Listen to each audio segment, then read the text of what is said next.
Welcome back to Valencia Tales, wishing you a truly good day, filled with calm moments and gentle things ahead. And now, let's step together into today's story. Go ahead, walk away. My wealthy husband challenged me, saying I wouldn't survive a week without him. I simply dropped my keys on the counter of the house he paid for. The very next day, his boss and father were in a frenzy, calling non-stop. And now the bank is ringing off the hook. What exactly did you push her into doing? You wouldn't last a week without me, Mila.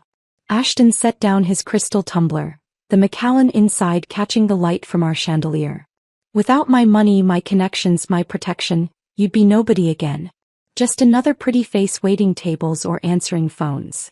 He straightened his Hermes tie, waiting for me to beg, to cry, to promise I'd never leave. Instead, I reached into my Chanel bag and pulled out my keys. House. Range Rover. Safe. I lined them up on our granite counter, each one clicking against the stone. You're right, I said. Let's find out. The color drained from his face as I walked toward the door, leaving everything he'd bought me behind. But that was 3 hours ago. Now I sat in the lobby of the Ritz-Carlton watching the security footage on my phone. Yes, I had access to our penthouse cameras, another thing Ashton never knew I understood. He was pacing our kitchen, picking up the keys, setting them down, calling someone. Probably Nathan. Maybe his father. Definitely not the police, because what would he say? My wife left her keys and walked out? The concierge approached with a gentle smile. Miss Hawthorne, your suite is ready. My maiden name felt strange on my tongue when I'd made the reservation this morning, but it was mine, the one thing Ashton couldn't buy or sell or trade. I'd paid with my own money, 6 figures accumulated from what Ashton called my cute little hobby of day trading. He'd laugh at parties telling people I played with stocks like other wives played tennis. Nobody knew I'd turned his initial allowance of $10,000 into enough to live on for years. The suite was smaller than our penthouse but infinitely larger in possibility. I set down my single suitcase, the one I'd hidden at my gym months ago, slowly filling it with essentials every visit.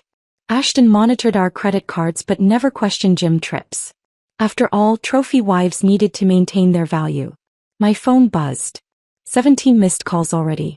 I deleted his contact, watched his number become just digits on a screen. The first voicemail played accidentally when I tried to silence it. Mila, this is ridiculous. Come home. We'll talk about whatever upset you. His voice had that controlled quality, like he was handling a volatile investment instead of a wife. By the 5th message, the control was cracking. You can't just leave. Half of everything is in both our names. You need my signature too. I deleted them all. The morning felt like a different lifetime. I'd woken at 6 a.m. as always, alone in our California king bed because Ashton had fallen asleep in his study again, surrounded by monitors showing after-hours trading in Tokyo.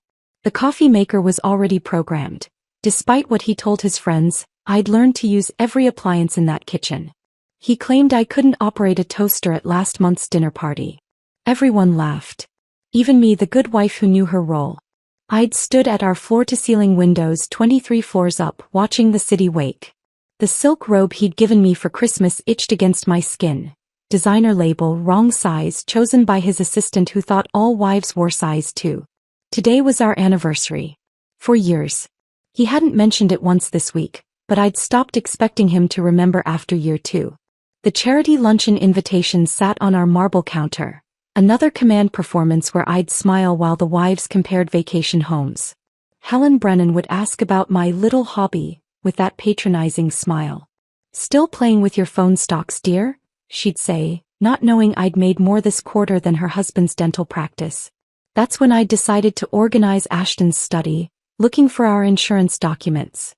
He was always particular about his space, everything arranged just so. The voice recorder sat on his desk. That little silver device he used for important thoughts. When I knocked it over reaching for files, it clattered onto the marble floor and started playing. His voice filled the room mid-conversation. She asked to see our investment statements yesterday. Laughter. I told her they were too complicated, lots of numbers. He actually believed me. Nathan, I could get her to sign over her kidneys and she'd just ask what pen to use. My hands had trembled as I picked it up, saw the date. Last Tuesday. The day I'd brought him lunch at his office, surprising him with his favorite sushi. He'd seemed so pleased, introducing me to his new analyst as the beautiful Mrs. Whitmore. Now I understood the smirk on the analyst's face. The recording kept going. That's why this type is perfect, Ashton continued. Pretty enough for photos, dumb enough to control, grateful enough to stay quiet. My father taught me well. Marry beauty, rent intelligence. I'd placed the recorder back exactly where it had fallen, angled precisely how he'd left it. Then I'd found the insurance papers and something else. A folder marked prenuptial amendments. Documents dated last month, adding clauses about abandonment, forfeit of assets if I left without just cause. Already notarized with my signature, forged but expertly so. Standing in that study, surrounded by evidence of his success and my insignificance, something crystallized. He wasn't just dismissive or cruel.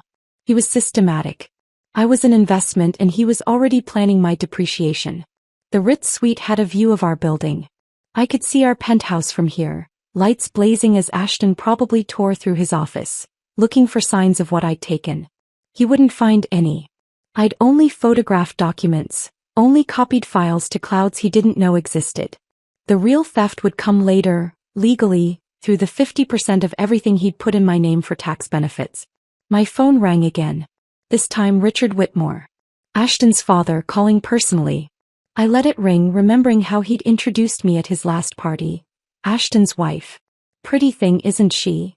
Like I was a coat or a watch, something to be appraised and approved.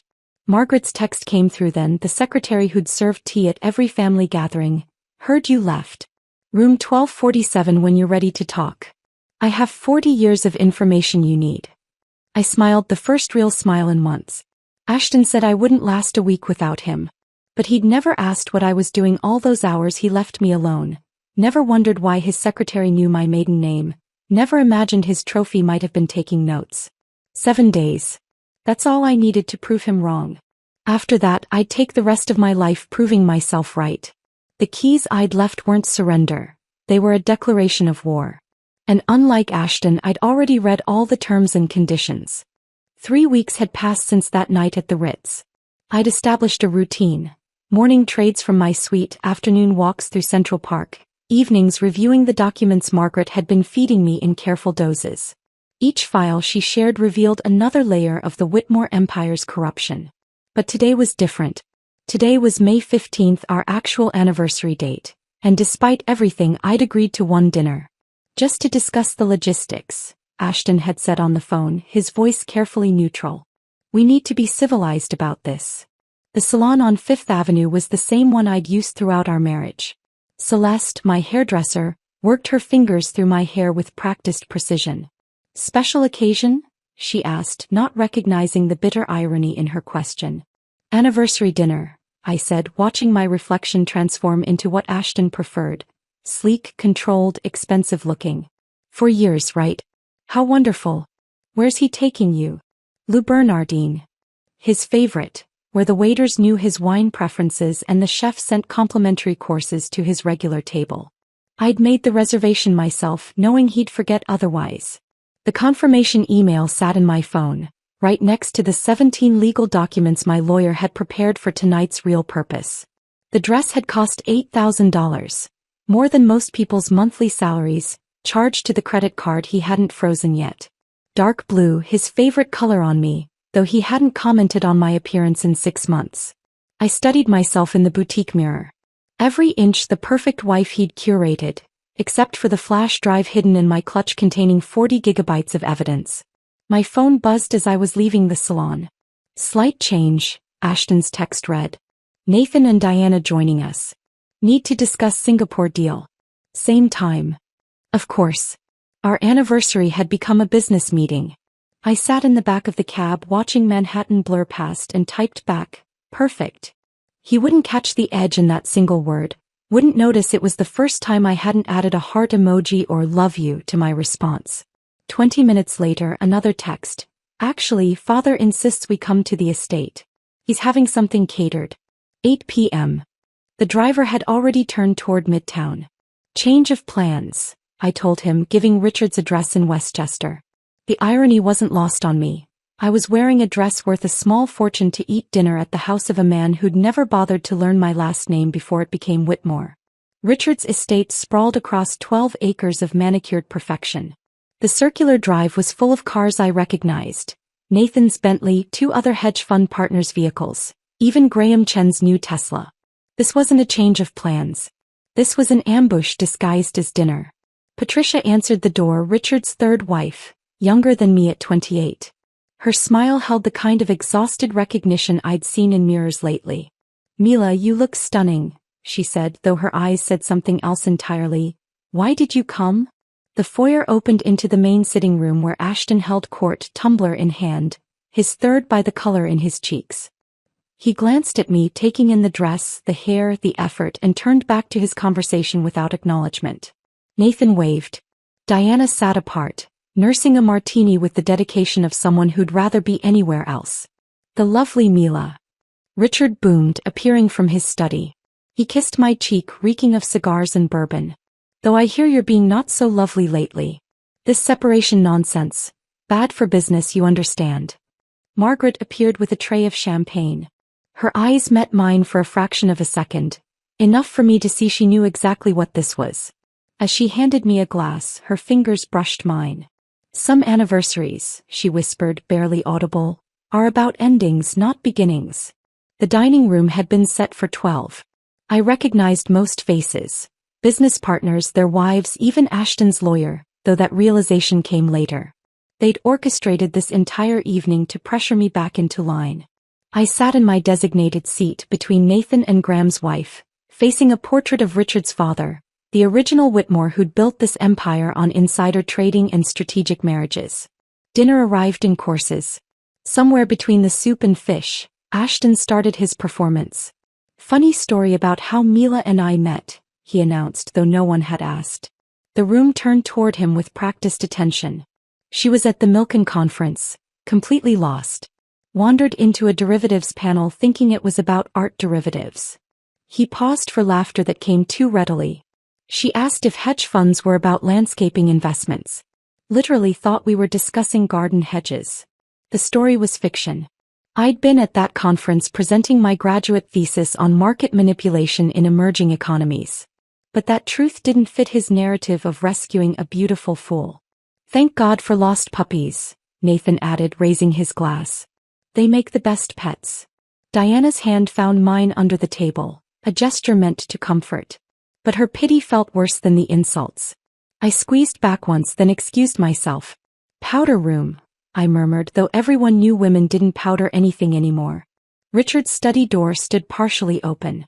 His computer screen glowed, forgotten in his rush to play host. I slipped inside, memorizing everything. The desk layout, the wall safe behind a terrible reproduction of Monet's water lilies, the filing cabinet marked private. His password was written on a post-it note stuck to his monitor. Richard 3 number 1936. His birth year and his favorite Shakespeare character. These men thought they were so clever. Through the window I could see the dinner table, everyone laughing at something. Ashton was standing now, gesturing with his wine glass, playing the role of successful husband to perfection while his actual wife stood in shadows, gathering intelligence. When I returned, the conversation had shifted to business. Singapore expansion, leverage ratios, risk assessments. The wives sat silent, ornamental, while the men discussed millions like monopoly money.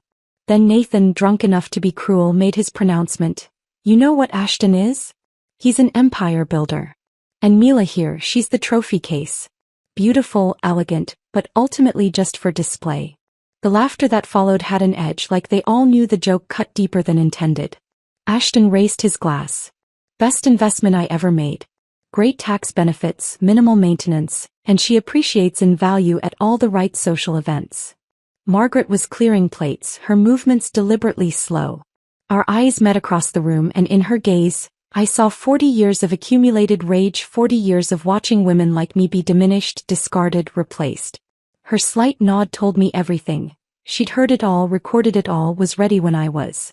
Something inside me shifted, not broke but crystallized, hard and clear as the diamond on my finger that suddenly felt like a shackle I was ready to pick. The diamond on my finger caught the light as I walked out of Richard's estate that night, each facet throwing rainbows that felt like tiny promises of revenge. In the car, I pulled out a cheap flip phone from beneath the passenger seat, purchased with cash at a bodega where they didn't ask questions. My fingers typed out a simple message to the only number saved. Tuesday, 2 p.m. Jade Garden, Chinatown. Margaret's reply came within minutes. I'll bring tea. 3 days of waiting felt like 3 years. I maintained my routine at the Ritz, ordered room service, made small trades to keep my mind sharp. Ashton had stopped calling. His lawyer was handling everything now, sending formal letters about reconciliation in the interest of financial stability. Each letter went straight to my shredder, then to Patricia Kim, my new attorney, who lived 2 hours away in Connecticut where Ashton's connections meant nothing. Tuesday arrived gray and humid. The Jade Garden sat squeezed between a funeral home and a shop selling knockoff handbags, its windows fogged with decades of steam from dumpling baskets. No one from Ashton's world would ever find themselves here, which made it perfect. Margaret was already seated in the back corner, wearing a cardigan despite the heat, looking like someone's grandmother who'd gotten lost on her way to church. But her eyes, those eyes held 40 years of carefully documented fury. Mrs. Whitmore, she began, and I cut her off. Hawthorne. I'm using my maiden name now. She smiled, pushing a tin of butter cookies across the table. The tin looked ancient, flowers painted on top, the kind your aunt might use for sewing supplies. Inside, wrapped in tissue paper, lay a lipstick tube. Twist the bottom 3 times, then pull, she instructed. The lipstick was actually a flash drive. 16 gigabytes of what Margaret called insurance. Started collecting in 1982, she said, voice barely above the restaurant's din. Richard's first wife, Elena, she knew something was wrong with the books. Asked me to watch, to listen. Then she had her accident. Margaret's fingers made air quotes around the last word. Single car, perfect weather, failed brakes. After that, I kept everything. Every memo, every call transcript I could access, every mistress paid off with company funds, every SEC filing that didn't match internal documents. The waiter brought tea and we fell silent until he left. Margaret poured with steady hands, though I noticed the slight tremor when she mentioned Elena. The second wife, Caroline, she lasted longer. Smart woman, MBA from Wharton. Started asking the right questions in year 4. Richard had her committed for exhaustion. She signed the divorce papers from a psychiatric facility, gave up all claims to avoid indefinite treatment. My tea went cold as Margaret outlined 2 decades of financial crimes, each one meticulously documented on that tiny drive. But she saved the worst for last. Your husband isn't just complicit. He's been grooming Nathan's wife, Diana. There's a paper trail, flowers charged to shell companies, hotel reservations that align with his supposed client meetings. He's planning to leave you, Mila, but first he needs to destroy your credibility. That anniversary dinner? They were all witnesses to your unstable behavior. Walking out, leaving your keys, they'll paint it as a breakdown. The dumpling basket arrived, but neither of us touched it. I was thinking about Diana's hand squeezing mine at dinner, wondering if her sympathy was real or part of another game. That night, I sat in my hotel room with my laptop, the flash drive loaded, scrolling through Margaret's evidence. It was overwhelming, 40 years compressed into folders labeled by year, by crime, by victim. But I needed more. I needed Ashton's own records to corroborate everything. Patricia Kim answered my call on the second ring, despite it being nearly midnight. I need to create a company, I told her. Something that sounds like nothing, that could be anything. When? Tomorrow. That's a rush job. It'll cost. I'll pay triple. 2 hours north on I-95, past the exits for Greenwich and Stamford where Ashton's colleagues lived in their own marble prisons. Patricia's office occupied the second floor of a building that also housed a dentist and a tax preparer. No marble, no modern art, just diplomas on the wall and a coffee maker that had seen better decades. She'd already drawn up the papers. Phantom Rose Holdings LC. Incorporated in Delaware, registered in Connecticut with a business address that led to a P.O. box that led to another LLC that led nowhere. The structure is completely legal, she explained, sliding documents across her desk. But complex enough that tracing it would take months of dedicated forensic accounting. By then you'll have accomplished whatever you're planning. How do you know I'm planning something? Patricia leaned back, studying me. Because women who pay triple for Rush Incorporation don't do it for fun. They do it for survival. A week later, Ashton left for Singapore. 5 days of meetings about expansion into Asian markets, he'd said, though I knew from Margaret's intelligence that he was really setting up accounts I'd never be able to touch. The housekeeper, Maria, seemed relieved when I told her to take the week off, paid vacation. Spring cleaning, I explained. I need to do this myself. Alone in our penthouse, I became someone else. Not the trophy wife, not the ornament, but a forensic archaeologist excavating evidence of my own destruction. Ashton's office password was embarrassingly sentimental. Our wedding date, as if that meant something to him beyond a tax advantage. His computer open like a confession booth. Folders within folders, trades time-stamped to the minute, showing clear patterns. Richard would have lunch with certain executives. Within hours, Ashton would make trades in those companies. The pattern was so obvious once you knew to look for it. In his locked drawer, the one he thought I didn't know about, lay correspondence that made my stomach turn. Not just about Diana but about me. Emails to Nathan discussing my mental fragility, suggestions that I might need professional intervention, plans to have me evaluated by a psychiatrist Richard knew, one who'd testified in Caroline's commitment. My hands stayed steady as I photographed each page, uploaded each file to Phantom Rose Holdings' encrypted cloud storage. Every document went back exactly where I'd found it, aligned to the millimeter. Ashton would return to an office that looked untouched, while I held copies of everything that could destroy him. The final document was in his personal safe. He'd hidden the combination in a book about Warren Buffett, thinking he was clever. Inside, beyond the cash and gold coins, was a single folder marked Exit Strategy. Not for trades or business. For me. A timeline showing when to file for divorce, how to claim abandonment, which assets to hide first. My elimination was scheduled like a merger, complete with profit projections. I photographed it all, then sat in his leather chair looking at the city lights below. Somewhere out there, Margaret was probably filing her own reports. Patricia was setting up the next phase of corporate structures. And Ashton was sleeping soundly in Singapore, dreaming of empires built on the bones of women who'd trusted him. He was wrong about one thing, though. I wasn't just another trophy in his case. I was the one holding the hammer. The hammer in my hand suddenly felt heavier than Ashton's entire mahogany desk. I set down the metaphorical weapon and stood from his chair, my reflection caught in the dark computer screen. A woman I barely recognized, someone harder and more calculating than the girl who'd walked down the aisle 4 years ago. The next morning, I returned to my routine at the Equinox on Park Avenue. The pool was my sanctuary, 50 laps where the world dissolved into chlorine and rhythm. I was pulling myself out of the water when Diana appeared, her Lululemon workout set pristine but her face haggard, dark circles poorly concealed under concealer.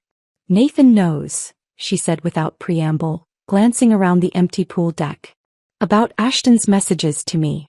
He hired a private investigator, had our phones cloned. Water dripped from my hair onto the marble tiles. Why are you telling me this? Because whatever you're planning, and don't insult me by pretending you're not, these men don't just get angry when cornered. They get even." She pulled her oversized sunglasses down, revealing a bruise along her jawline, carefully covered but visible this close. "Nathan's already moving assets offshore. Richard's been making calls to judges he golf with. They know something's coming." Before I could respond, she was gone, her heels clicking across the wet floor with purpose. I sat there, chlorine burning my nose, wondering if she'd been sent to test me or warn me. With these people, kindness and cruelty often wore the same mask. That evening, Ashton came home carrying calla lilies, my least favorite flowers, though I'd mentioned it only once 3 years ago. He'd brought roses for every occasion since, when he remembered occasions at all. The lilies meant something. They meant he was paying attention now. "Thought we could have dinner together," he said, setting them on the counter where my keys once lay. "Like we used to. We hadn't eaten together without others present in 6 months." I watched him pour wine, the good Bordeaux he usually saved for clients, and arrange cheese on a plate with unusual care. His hands, normally so steady when signing million-dollar trades, showed the slightest tremor. "I've been thinking," he said, settling across from me at our dining table that seats 12 but had never hosted a family meal. "We should take a vacation. Just us. Maybe that place in Montana with no cell service? Remember how you loved the mountains?" I'd mentioned loving mountains once on our honeymoon, while he'd spent the entire trip on conference calls. The fact he remembered felt like a trap spring loaded with teeth. "When?" I asked, cutting a piece of manchego with surgical precision. Next week. Or sooner. Tomorrow even. His eagerness betrayed him. You seem stressed, Mila. The separation, living in hotels, it's not good for you. He pushed a document across the table. New insurance papers, he explained, better coverage for both of us. His eyes tracked my hand as I picked up the pen, watching for hesitation, for signs of suspicion. Under the table, my phone captured every page, Patricia Kim's app running silently, storing images in Phantom Rose's encrypted cloud. You trust me, don't you? His question hung between us like a chandelier about to fall. Completely, I lied, signing my name with the same hand that had documented his plans to destroy me. 3 days later, my mother arrived from Ohio, her presence announced by Ashton himself, picking her up from JFK, something he'd never done before. He carried her luggage, complimented her new haircut, asked about her garden with feigned interest so polished it gleamed. Oh honey, she gasped, pulling me aside in the kitchen while Ashton mixed her a gin and tonic with the precise ratio she preferred. You didn't tell me things had gotten better. He seems so devoted. The words I wanted to say piled up behind my teeth. He's performing, Mom. This is a show where you're the audience and I'm the prop, and somewhere there's a finale that ends with me institutionalized or dead. Dad, I smiled. He's full of surprises. That week became a masterclass in Ashton's abilities. Broadway shows he'd previously called waste of time, dinners at restaurants he'd booked months in advance. Though I knew his assistant had pulled strings that morning, a surprise spa day for both of us while he handled some business. Mom glowed under the attention, tears actually forming when he toasted her at dinner, calling her the woman who raised such an incredible daughter. I watched from across the table as he performed the role of perfect son-in-law, and realized with cold clarity that I'd never actually seen Ashton try before. This was him at full power, the charm that had built his empire, directed now at convincing my mother that her daughter was safe. The final night of her visit, she sat on my bed in the guest room holding my hands. Honey, you've lost weight. And your smile, it's different. Practiced.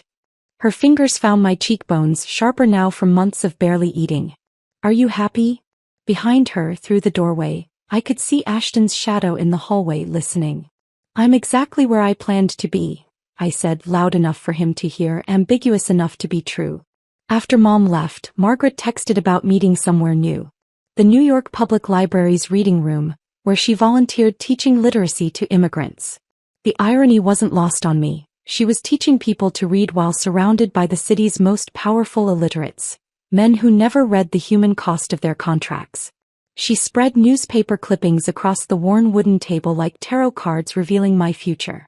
Elena Whitmore, 1994, drove her Mercedes off a bridge, perfect weather, no skid marks. Caroline Whitmore, 2003, institutionalized for exhaustion, divorced while sedated, vanished after signing papers. Jennifer Whitmore, 2015, accused of embezzlement she didn't commit, bankruptcy, last known address a shelter in Detroit. Now look at these. Margaret placed 4 photographs in a row. Elena, Caroline, Jennifer, and me. All blonde, all between 5 feet 4 inches and 5 feet 6 inches. All with the same delicate bone structure that photographed well at charity events. Richard picks them, she said quietly, mindful of the students around us. Like casting calls. Young, beautiful, from middle-class families impressed by wealth. Just smart enough to be interesting, not smart enough to be dangerous. Marry them to Ashton, use them for appearances, then dispose of them in year 4 when they start asking questions. Why year 4? Long enough to establish patterns of instability. Short enough that no real bonds form with the social circle. By year 5 you're either gone or broken. She touched my hand, her skin paper thin but her grip strong. You're at 4 years, 3 months. Whatever you're planning, Mila, do it now. Elena waited too long. Caroline fought too openly. Jennifer trusted the wrong people. I stared at the women who'd worn my name before me, their faces blurring into a single warning. What happened to you? I asked Margaret. Why did you stay? She was quiet for a moment, organizing the clippings with librarian precision. I was Richard's first secretary's daughter. When she died, he offered me the job out of kindness. I was 19, grateful, stupid. By the time I understood what I was documenting, I was trapped too. Different kind of trap, but still a cage. Now I'm 62, invisible and very, very patient. The students around us packed up their books, the library announcing closing time. As we stood to leave, Margaret handed me one last photo. A young woman, beautiful, blonde, probably 22. Who's this? Madison Hayes. Richard had lunch with her father last week. She just graduated from Penn. Engagement announcement expected within 6 months.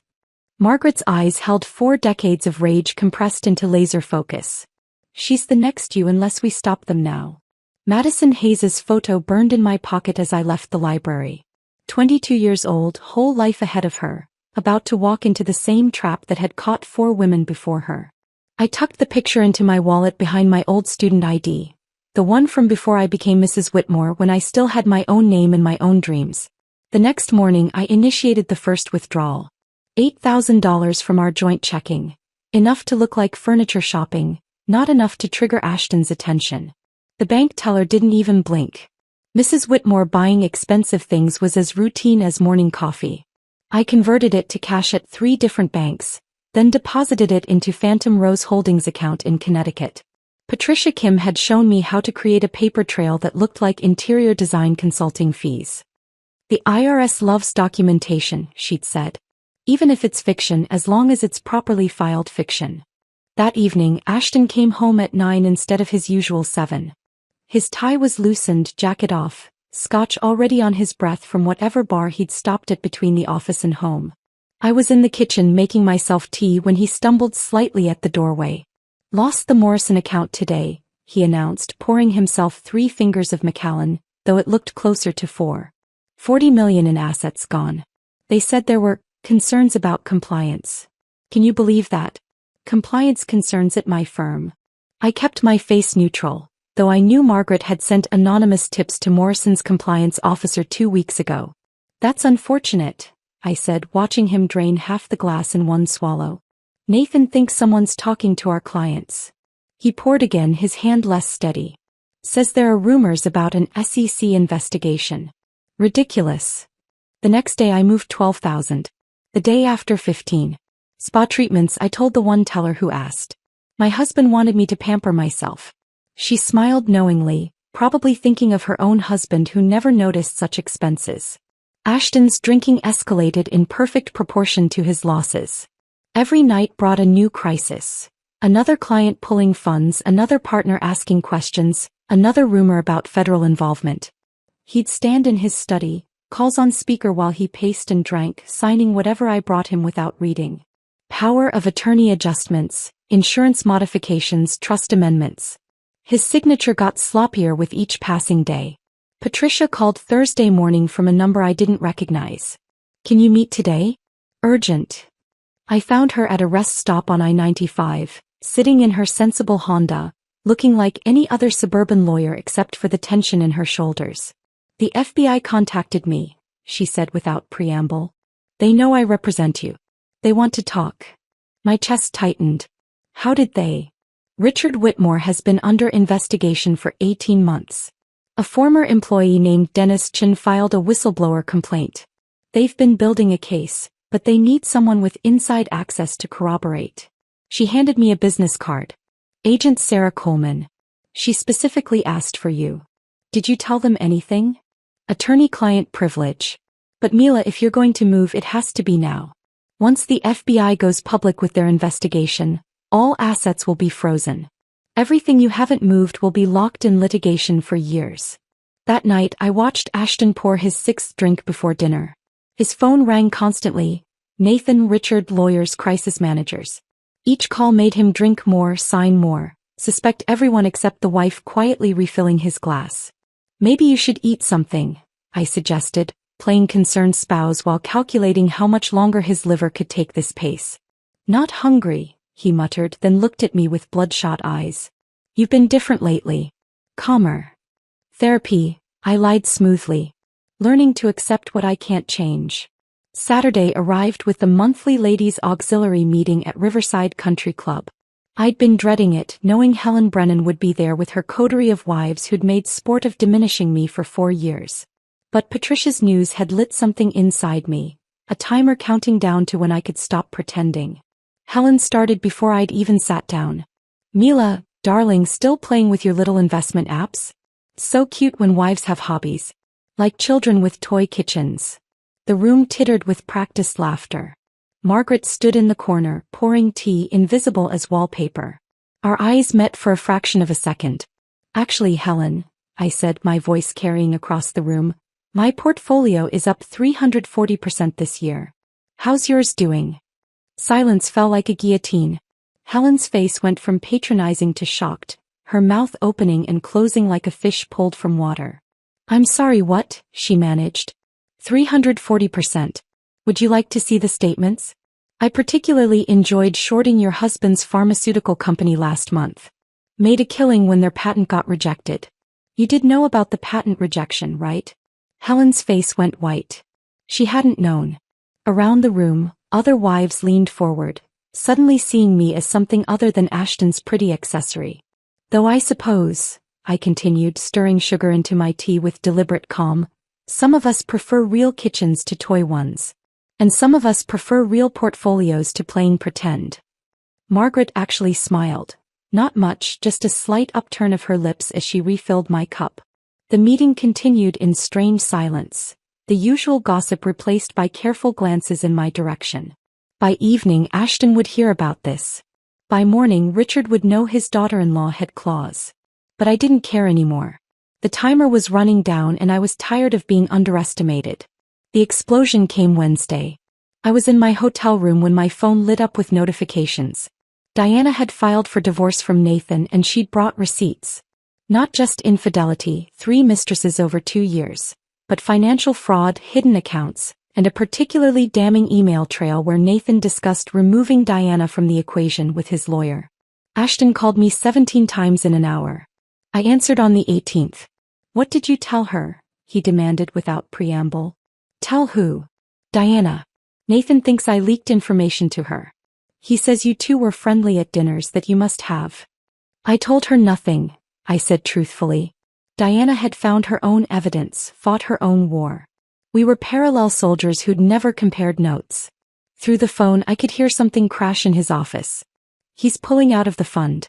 20 years of partnership, gone. He says I betrayed him for a woman. His laugh was bitter, broken. Wasn't even interested in Diana. He's too old, too smart. I was just keeping options open. The admission should have hurt, but I felt nothing. Just made a note in my phone, evidence Patricia might need later. You always thought you were smarter than everyone else. I heard Nathan screaming in the background. Well, congratulations, you've destroyed us both. The line went dead. Ashton didn't call back. But Margaret texted an hour later. Richard called emergency meeting. All partners. The empire is cracking. I stared at Margaret's text for a full minute, the words, "The empire is cracking," glowing on my screen like a prophecy finally coming true. My hands moved without conscious thought, pulling a red wig from my closet, purchased with cash 3 weeks ago from a costume shop in Queens where they didn't ask questions.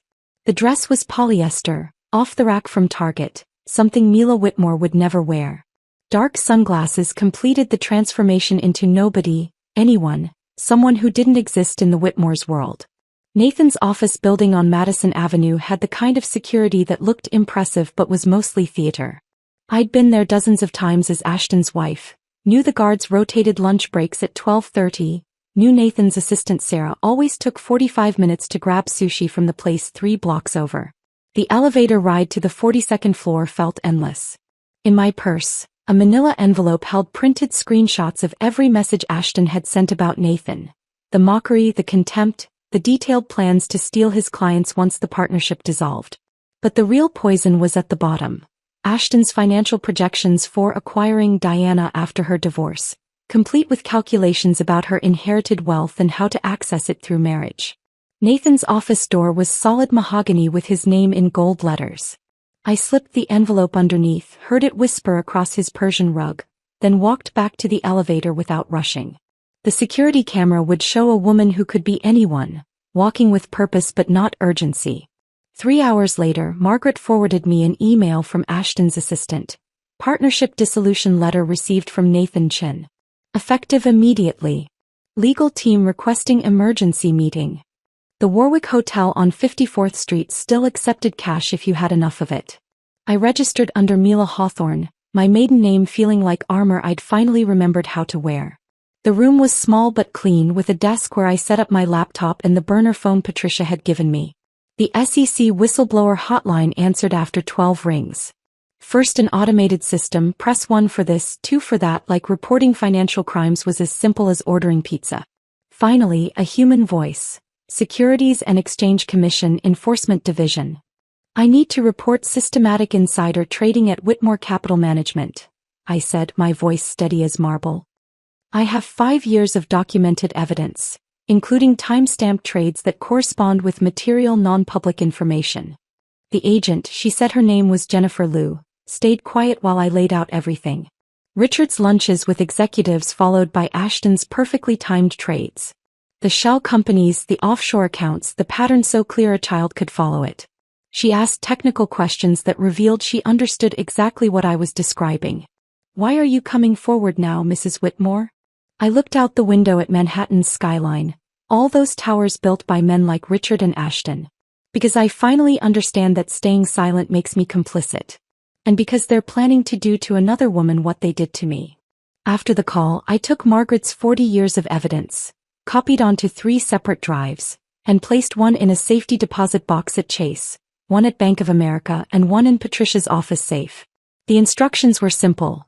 If anything happened to me, release everything to the FBI, the SEC, and the New York Times simultaneously. That evening, Richard's black Mercedes pulled into our building's garage. I watched from the penthouse window as he emerged, his face tight with something between fury and fear. He didn't bother with the doorman, had his own key, the privilege of a father-in-law who owned 30% of his son's fund. Where are your books?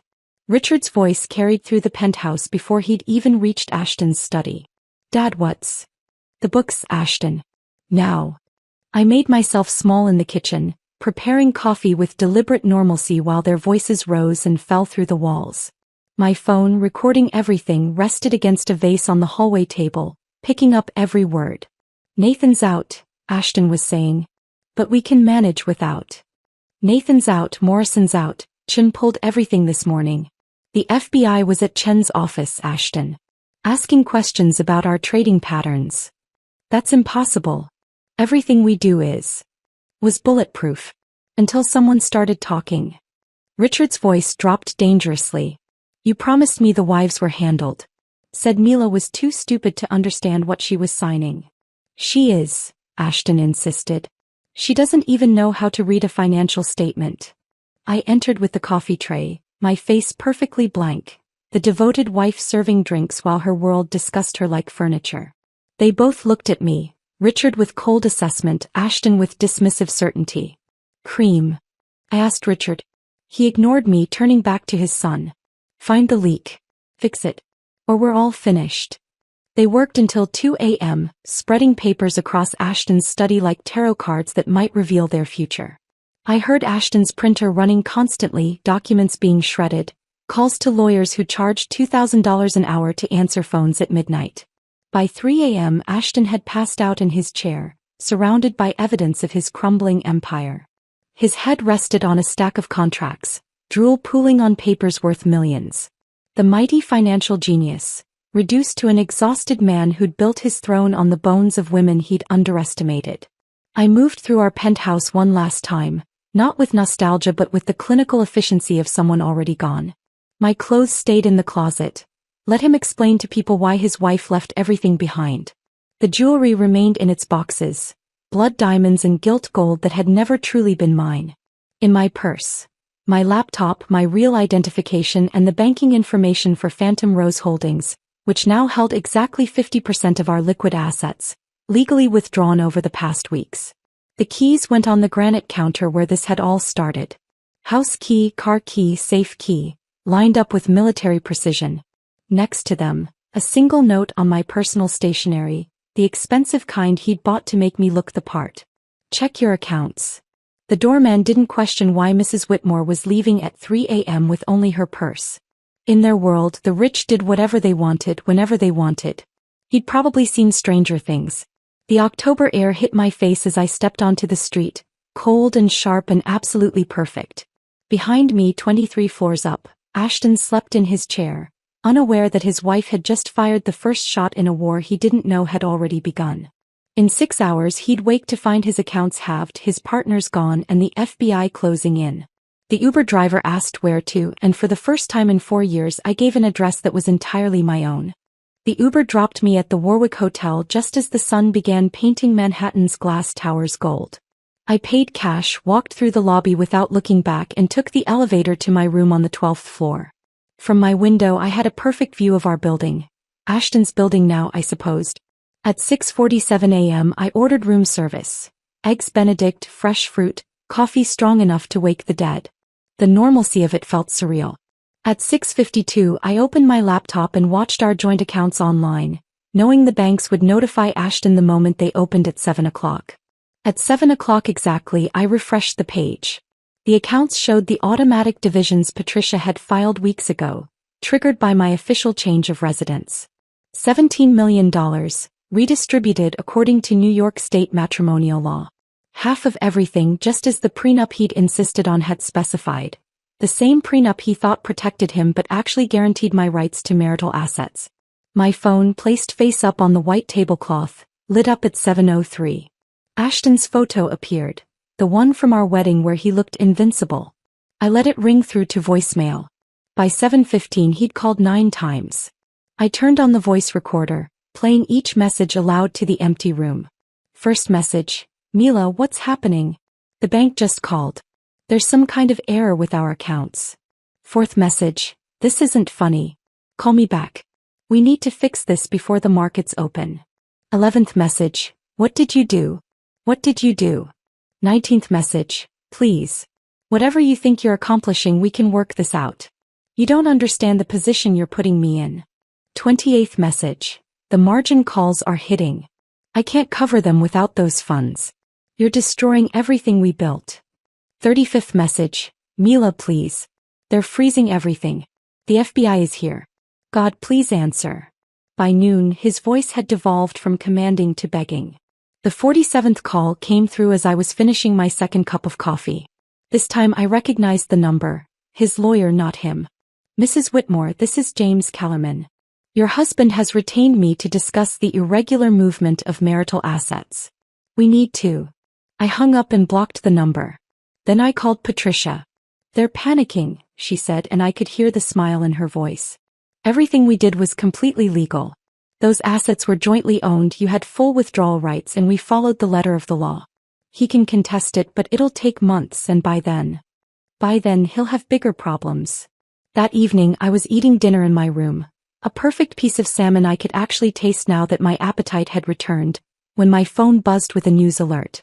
I turned on the television, flipping to CNN. The footage was beautiful in its brutality. Richard Whitmore, the man who'd built an empire on other people's losses, being led from his Westchester mansion in handcuffs. His silver hair was disheveled, his usual armor of expensive suits replaced with a wrinkled shirt. FBI agents carried boxes of evidence past the cameras, each one containing Margaret's 40 years of patient documentation.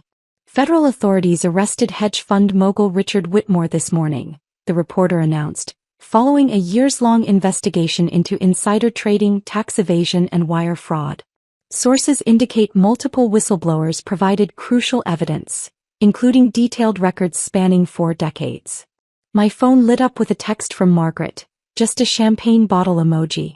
Margaret, who'd never sent an emoji in her life, who'd served these men coffee while documenting their crimes, had finally seen justice arrive at Richard Whitmore's door.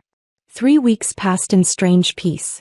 I met with FBI agents, provided testimony, watched the news coverage from my hotel room as the empire crumbled in real time. Nathan fled to Switzerland. Graham Chin pled guilty immediately, hoping for leniency. Other partners turned state's evidence, racing to sell each other out for reduced sentences. Then on a Thursday evening Ashton found me. I was sitting at the Ritz-Carlton bar, drinking champagne I'd bought with my own money earned from trades I'd made while he thought I was playing with cute apps. He looked like a ghost wearing an expensive suit. Unshaven, hollow-eyed, his Tom Ford jacket wrinkled like he'd slept in it. You destroyed everything, he said without preamble, standing too close, whiskey on his breath at 6 p.m. I turned on my bar stool, met his bloodshot eyes directly.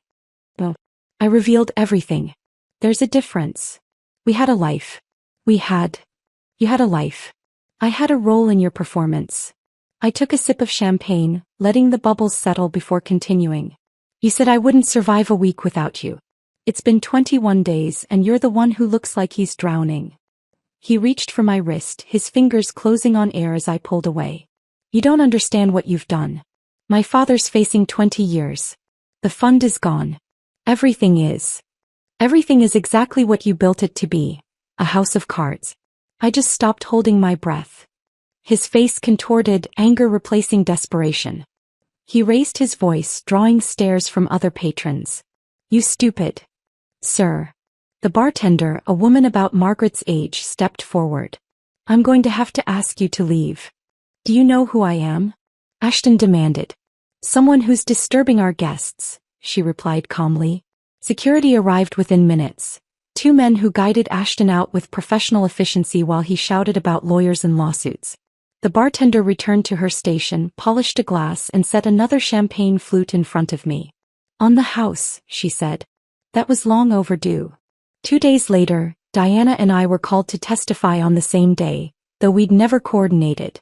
She looked stronger than I'd ever seen her, no longer the wilting flower at dinner parties. We sat in the courthouse hallway, not speaking but understanding everything. Margaret's testimony came last and lasted 3 days.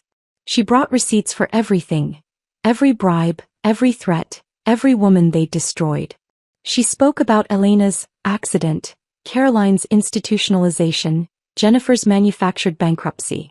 She presented 4 decades of evidence with the precision of someone who'd been preparing for this moment her entire life. Why did you keep all of this? The prosecutor asked. Margaret adjusted her glasses, looked directly at Richard where he sat at the defendant's table. Because I knew that someday someone would be brave enough to use it. Someone like Mrs. Hawthorne. The prosecutor looked confused. You mean Mrs. Whitmore? No, Margaret said firmly. I mean Miss Hawthorne. She took back her name. She took back everything. That night Patricia called with news. The prosecutor says Margaret's evidence alone guarantees convictions. Richard will never see freedom again. Ashton's looking at 15 to 20. I stood at my hotel window looking out at the city lights, all those towers that would keep standing long after the Whitmore empire had turned to dust. The towers looked smaller from Patricia's office window, or maybe I was just seeing them differently now. She slid the final divorce decree across her desk, a document that weighed nothing but changed everything. The judge's ruling came through this morning, she said, unable to hide her satisfaction. The house, 60% of remaining liquid assets, plus your separate property remains untouched. The courtroom had been packed 3 days earlier. Ashton sat beside his lawyer, wearing the same suit he'd worn to our wedding, though it hung loose on his frame now. Stress had carved away his golden boy polish, leaving someone I barely recognized. His lawyer, Kellerman, had tried one last desperate play. Mrs. Whitmore benefited from these alleged crimes. She lived in luxury, enjoyed the proceeds. Patricia stood smoothly, pulling out her laptop. Your Honor, I'd like to play a recording from Mr. Whitmore's personal voice recorder, dated 14 months ago. Ashton's voice filled the courtroom, clear and contemptuous. She wouldn't understand a financial statement if I drew her pictures. That's the beauty of marrying someone decorative. She's too stupid to ask complicated questions. Judge Catherine Chin, a woman who'd probably heard every variation of this story, looked directly at Ashton.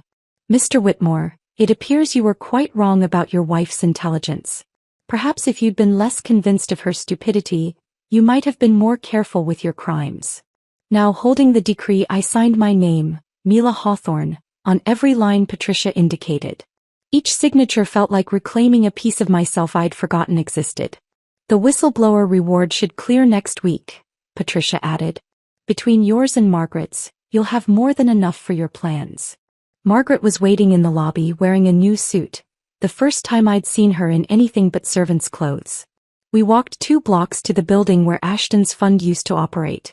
The directory in the lobby still had a blank space where Whitmore Capital Management had been listed. 3rd floor, Margaret said, pressing the elevator button. The landlord gave us a deal.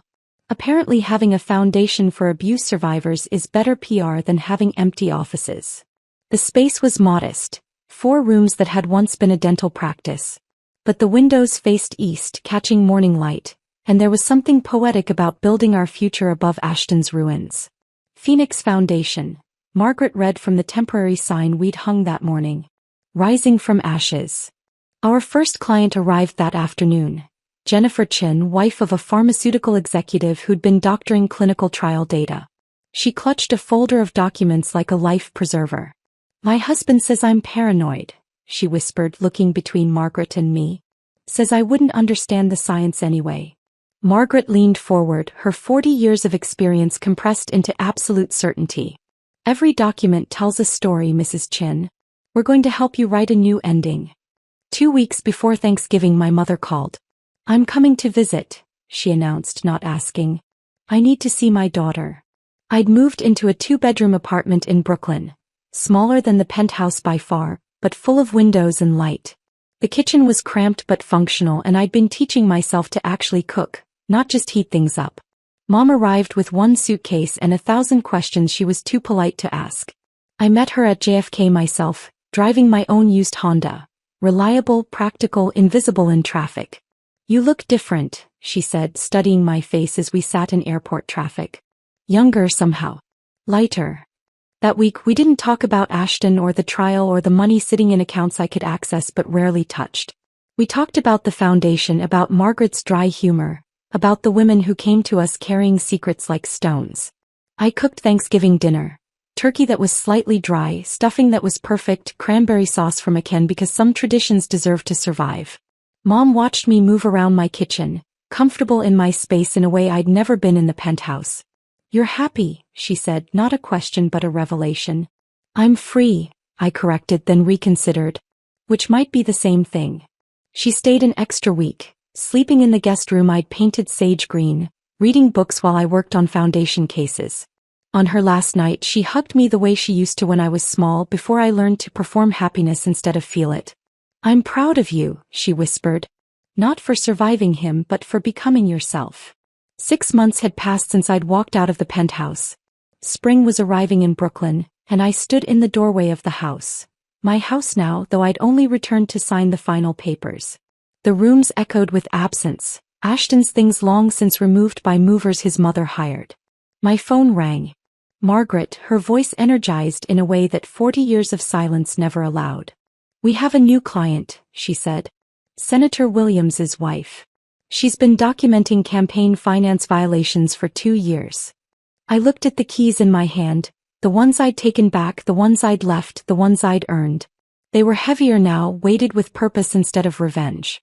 Through the window, I could see Madison Hayes walking past with her new fiancé. Not Ashton, who was serving 3 to 5 in minimum security, or any Whitmore man, but someone her own age who held her hand like it mattered. "Ready for round 2? Margaret asked. I thought about the 17 women who'd come through our doors in just 3 months. 4 had successfully left their marriages with their assets intact. 13 were still gathering courage and documentation. Each one learning what I'd learned, that freedom isn't granted, it's taken one document at a time. I was born ready, I told Margaret, closing the door on the empty house. I just didn't know it until someone tried to convince me I was nothing. The lock clicked with finality. I walked to my Honda, tossing the keys to the estate agent who'd sell this monument to Ashton's ego. The proceeds would fund the Phoenix Foundation for another year, maybe 2. As I drove back to Brooklyn, back to my smaller, warmer life, I thought about Elena, Caroline, Jennifer, the ghosts of wives past who'd walked this path before me. They'd been broken or silenced or erased. But their stories, preserved in Margaret's careful documentation, had saved me. Now Margaret and I were saving others, one signature at a time, one woman at a time, building a bridge out of the ashes of the empire we'd burned down. My phone buzzed with a text from Diana. "Coffee tomorrow? I have someone you should meet. She needs our help." I smiled, merging into traffic, heading home. My real home, not a cage with a doorman and a marble counter where I'd finally set down my keys and walked toward this moment, this life, this freedom that looked exactly like I'd always imagined it would. Unremarkable, undramatic, and absolutely mine. If this story of calculated revenge had you cheering for Mila, hit that like button right now. My favorite part was when she lined up those keys on the granite counter and walked away without looking back. What was your favorite moment? Drop it in the comments below. Don't miss more thrilling stories like this. Subscribe and hit that